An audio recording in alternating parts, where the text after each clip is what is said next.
Hello lovely people, welcome to part 2 of my reading the lowest rated books on my TBR. Doobie doobie doobie doobie doobie doobie doobie doobie doobie doo. Doobie doobie doobie doobie doobie doobie doobie doobie Sophie vlogs. A small caveat, I am recording this on the day after I got my flu jab and I'm feeling a bit rough, so I'm going to try and be concise with this start point. If you have not watched part 1 of this, I will leave a link down below. The TLDR version is that I went through and found the 10 lowest rated books on my TBR and I am working my way through them. That part 1 video is the first 5. This is the start of the part 2 video. You will get little clips as I finish each book and I'll just talk about them. Part 1, I think, ended on a little bit of a desultory tone. I was feeling a bit down about not getting on with that many of the books. Thrilled to come back here at the start of part 2 and tell you that I've really enjoyed this book. This is Wicked As You Wish by Chupeco. This is the one that is Arthurian inspired. It is a world in which Avalon has fallen against the Snow Queen and the Crown Prince of the Throne is hiding in Arizona. We follow the perspective of Tala, who is the child of sort of the elite guard that guarded the Avalonian throne and all this kind of thing, and her and Alexei become like best friends, and then like shenanigans ensue. This is the first part of a trilogy and I definitely want to get my hands on the second book. I'm invested. I want to continue this series 100%. This is definitely a book where I can see why people don't like it. I will say chapter 1 great, chapter 2 I was reading it and I was a bit overwhelmed because chapter 2 specifically is a lot of characters. You're introduced to a lot of characters, a lot of names, and then it kind of feels like you've come in halfway through a book because they're all telling you, they're throwing names about, they're throwing about stuff that's happened in that way of like, okay, you're making sure that me, the reader, has all this information. It does feel like a slightly clunky way of doing it, of just info dumping through other characters, being like, well, of course, blah, blah, blah, blah, blah, blah. And I'm sat there like, but I don't know who blah, blah, blah is. So I definitely, at chapter 2, was a bit worried. And I'm not going to say that there are no info dumps in this because absolutely there are moments when you're like, aha, you're making sure that I have this crucial piece of information through introducing a character who couldn't possibly know about it to the concept, you know? Did not bother me actually as this went on because I was having such a fun time. This is such my jam of interweaving things together. So as I said in my TBR video, as well as Arthuriana being such a big interest of mine, I also really love the Snow Queen story and that is such a big part of this. But there are so many other like fairy tales and folk tales and mythos and everything weaved into this, like occasionally you might find it too much. You might be like, God, another bloody reference to another thing. I ate that up because I feel like they were done in interesting ways and I really enjoyed that. The actual story itself, like it's very much kind of like a quest narrative in that we reach a point where we are like trying to get to X place to do Y thing. And you have a little band and your little group that are like working their way there. And I really enjoyed that. I found this supporting cast of characters really interesting. I really liked them. Actually, the character that I struggled with the most was Alexei, in that I found him at times really irritating and a little bit unlikable. He does get like called out for it in text, like he's supposed to be. Like that is very deliberate. It's not a case of sometimes when authors write characters and you're supposed to really like them and you're like, but they're so annoying. No, this is like deliberate. And I did appreciate the way that that was kind of because this is a character who has a lot of like pent up trauma and fear and all that kind of thing, so like I can appreciate it. It's just I would also like to acknowledge that I did find him quite annoying from time to time. Whereas Tala, as our point of view character, I really liked her. All of these, essentially we have like a squad of children, teenagers, and they all have different powers. And one thing I really liked about this is that magic has a price in this. Everyone has they're like special, like this man's got a special sword, but like the sword has a price to it. Like using magic has a cost, and that is a cost that I think is only going to get higher as this series goes on. One of my other things that I love in a fantasy boy, I love an ominous prophecy. I love an ominous prophecy that you can, in fact, I have indeed turned the page down on, so then as I continue the series, I can keep coming back to the prophecy and be like, this is this, this is this. I already have some things that I think like are being signposted to you that's like, okay, well, this aspect of this prophecy, I see how that's going to develop. But I think there's going to be enough of it that's like twisty turny new stuff that's going to be really exciting. But yeah, all of this waffle is to say, can I understand why this is lower rated? Yes. I can see that people will just be like, what is happening? What is going on? Such info dumping, all of that kind of stuff. I see it, I get it. Did not bother me at all. I gave this 4 stars, I think. Yeah, I did, 4 stars, because I had a really, really fun time and I really, really enjoyed it, and I would recommend it if you like Arthurian, if you like stuff that is playing around with references to mythology and fairy tale and all that kind of stuff. If you do like a classic sort of like little band going on a quest narrative, all this kind of thing, I just think it was really, really fun. Haven't even mentioned the descriptions of food in this because the main character is Filipino and her family is Filipino, and the descriptions of the food, God, they made me so hungry. So this was an absolute hit, and we're back on it strong. I will also say I actually DNF'd Soul Tourists by Bernadine Evaristo. This is the one which is, we have a lawyer whose father passes away, and then in the wake of that he meets this woman called Jessie, and I think I didn't actually get that. I got like 23% in, I can tell you.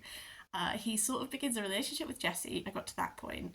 Beyond where I stopped reading, I believe he has lots of like surreal out of body experiences where he like meets the ghosts or the spirits of famous black creatives from history, and there's sort of like a surreal aspect in that bit. I didn't get far enough because, to be honest with you, I found both the main character and Jessie really annoying. And it's one of those books I could have read this. I felt a little bit fragmented or a little bit lost. I think what I really, really loved about Girl, Woman, Other and Mr. Loverman, which are the 2 Bernadine Evaristos I have read, is I really, really loved, like, particularly Girl, Woman, Other, with how the narrative is structured, with just the free-flowing nature of it, and I just lost myself in it, and I enjoyed that feeling of being lost in it and just going with the narrative and just having this really lovely time. I think with this one, I found that I was reading words and it was fine, but I wasn't like connecting, and I was just, I don't know, I just felt a little bit like lost narratively, and that was before we went surreal, so I thought maybe it would probably just be fine to just be like, not for me. I think potentially this is an example of an author who I prefer the latter work of, which would make sense because you grow and you change, and I think there are probably lots of really interesting seeds in this book, and I'm sure that there will be people who absolutely love it. I didn't think it was like horrendous and bad, but you know when you identify quite early on that this is just going to be a middle of the road read for you, and I'm trying to be a bit better at just not bothering with those and just focusing my energies on things that excite me and things that make me really happy and feel really fizzy. So I decided to DNF it. I'm back with 2 more books to talk about. The first one is Food by Gertrude Stein. I throughout 2023, I have sort of been dancing around modernism a bit. I've been reading like non-fiction that touches on it, and I have been considering starting to try some of the writings of people from that movement.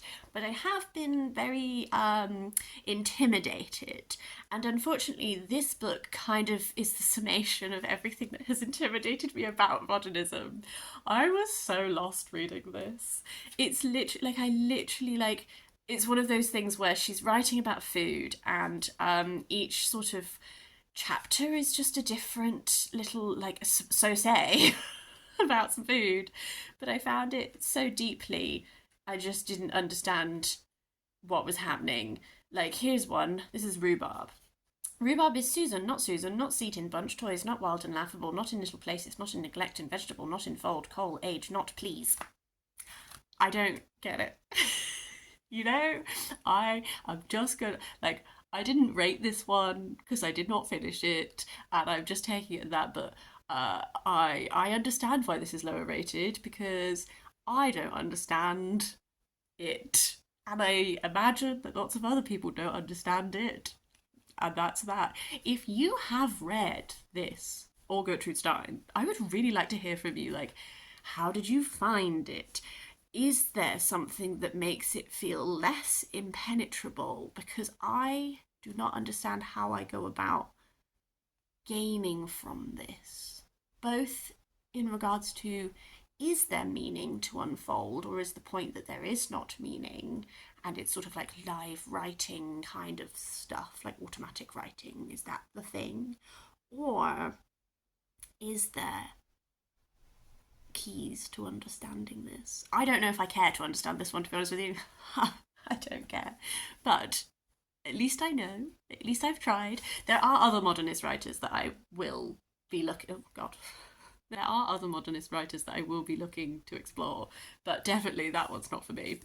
A book I did finish is Girls of Riyadh by Rajaa Alsanea, which also, since I started this project, counts towards my Read the World project, because she's a Saudi Arabian author. This was published, I think this was published maybe in the 90s, maybe in the 2000s. I can't remember. But yeah, this was published in 2005. And it's very much looking at a group of women and just like existing as a woman in Saudi Arabian culture. They are very, very well off. This is a very privileged group. The narrative is sort of told through these email blasts that is from this woman whose identity we do not know, and she's telling the story of her friends.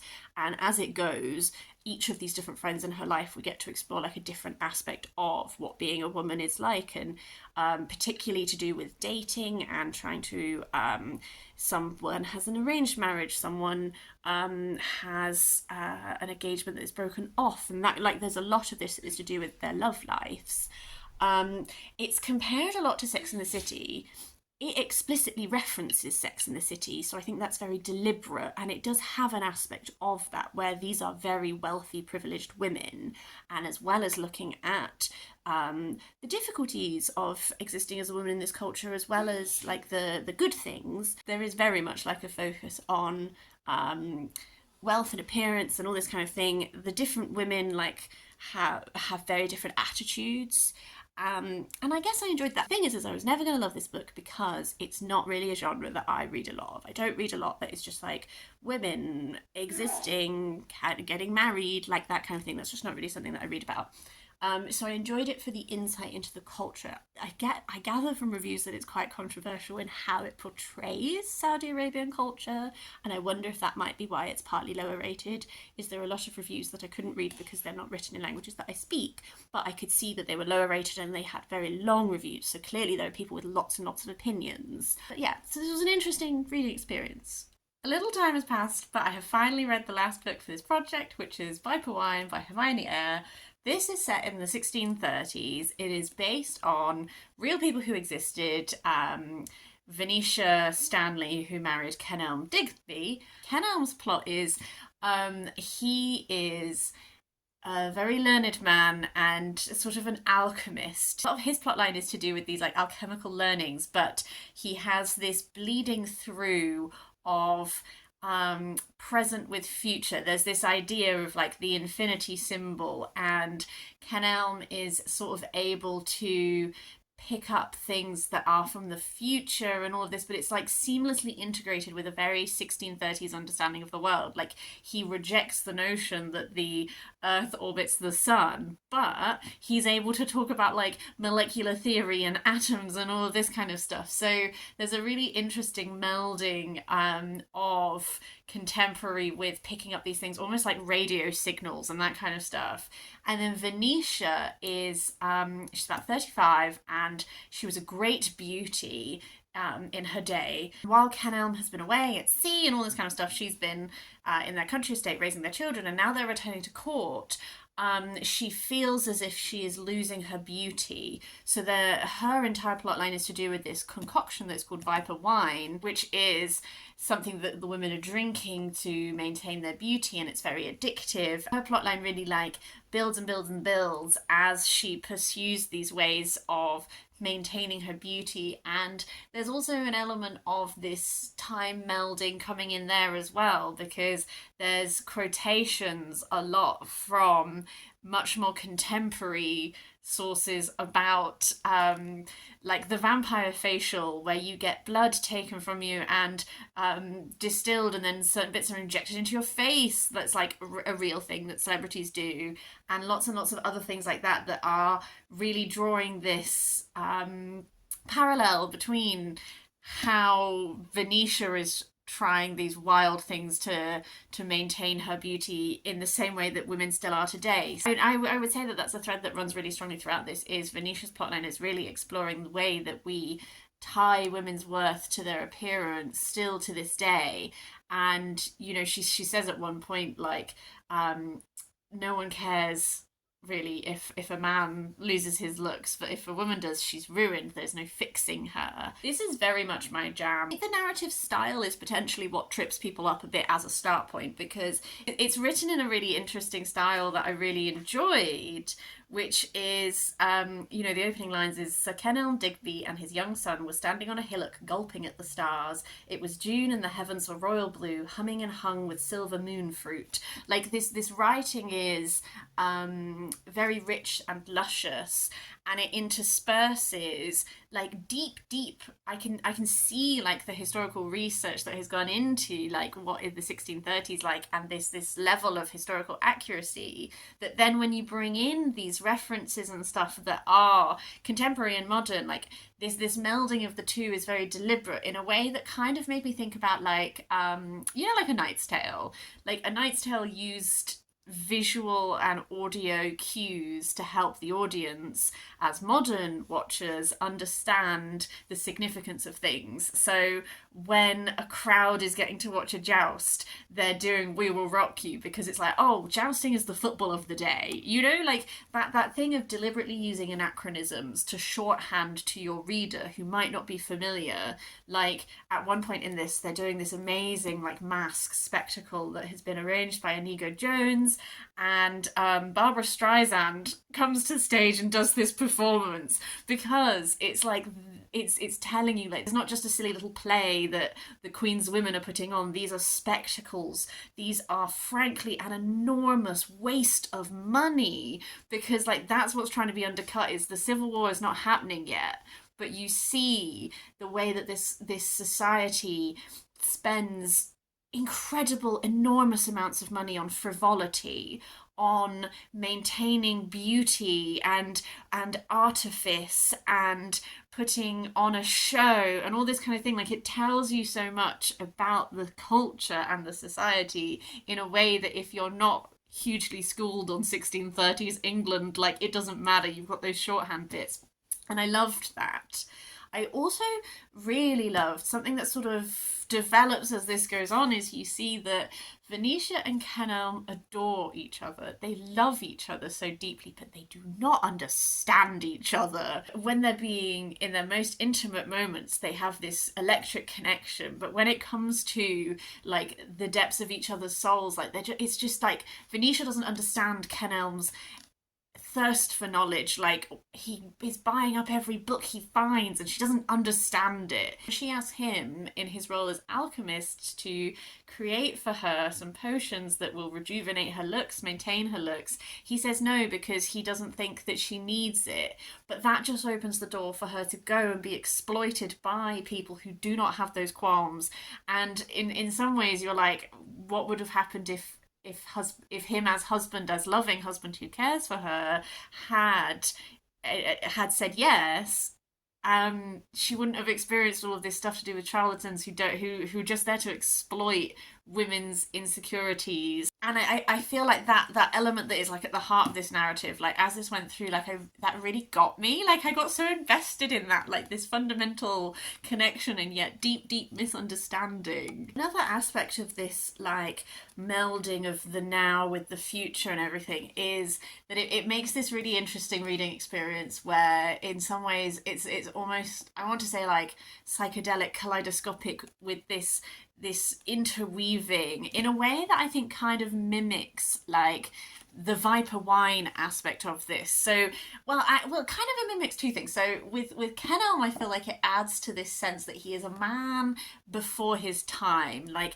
his thirst for knowledge and his understanding of the world is so far beyond what is his contemporaries are doing that he walks outside of time quite literally at some points in this. But then with Venetia, it kind of feels like this melding, this unreality. Like there's an aspect of feeling a bit lost in it, which I think is deliberate because one of the ingredients of Viper wine is opium, and like as she increasingly drinks more and more and more of this, like she is existing in her own reality. It's something that other characters comment upon, is like whether or not her beauty has improved. Like you just see she's more distant, and there's this running commentary throughout that is like as she becomes more beautiful with these treatments, she becomes less attached, less emotional. Like her smiles become more artificial. The certain emotions, it's like she physically cannot experience them while she is taking this potion.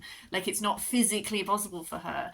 And the loss that has, the loss of, you see so often her losing out on moments with her children, with friends, with this kind of thing, because she's busy applying her face, she's busy doing this and that and everything. So there's really this thread running through that is like, if we prioritize appearance above all else, we lose out on life. The critique of this book will be that there was definitely like, I reached a point where I was like, feels like maybe it's a little long, but then I got through it and then I didn't feel that way. So I have ended up really enjoying this. I think it is very much my cup of tea. Like I both enjoy historical fiction and kind of, whether you want to call it fantastical or sci-fi, I don't really know how to classify it. Like this element of like melding of times is so my jam. As to why this is lower rated, for sure, narrative style can be tricky. There's lots and lots of excerpts. It's quite long, that kind of thing. I can really see people struggling to get through it if they're not into that. This sort of genre bending doesn't work for everyone. Sometimes people want a historical fiction novel that just is historical fiction, and that's totally fine. What I will observe is that this falls into what I think a few others in this two-set video series, this falls into what I think a few others have done across all of the reading my lowest rated books that I've done so far. I think it's about 5 videos, I don't know. Usually there is a distinct narrative voice that I feel you will either really like or really not like, and a sort of confusion to the text, which I feel in this case is very deliberate, but if you're not really into it, I imagine is very off-putting. Like I was like, I'm just going to embrace it, I'm just going to go with it, I'm going to have a great time. If you're not really feeling it, I can imagine it would be a bit of a slog. But that's interesting to observe. Isn't it so funny about how like there can be texts which are doing, really when you like write them out, like very similar things in like on page, like, and then you actually read them, you're like, love this one, hate this one.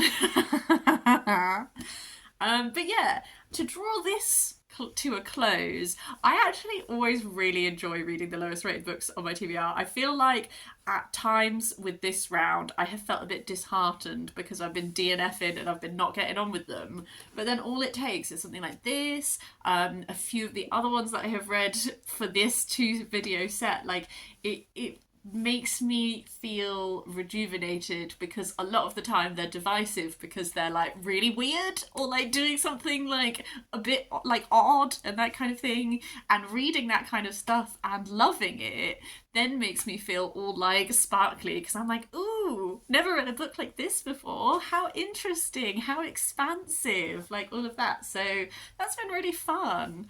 I would love to hear if you have read any of these. I would really love to hear if you have like completely the opposite opinion to me on either the ones I DNF'd that you loved or the ones that I've loved that you're like, hated it. Isn't that the joy of books? We all have such uniquely personal experiences with them. But yeah, any thoughts you have, please do leave me a comment down below. I'd love to hear from you. Otherwise, I'm gonna go. I hope you have a lovely day, and I'll see you next time for something else.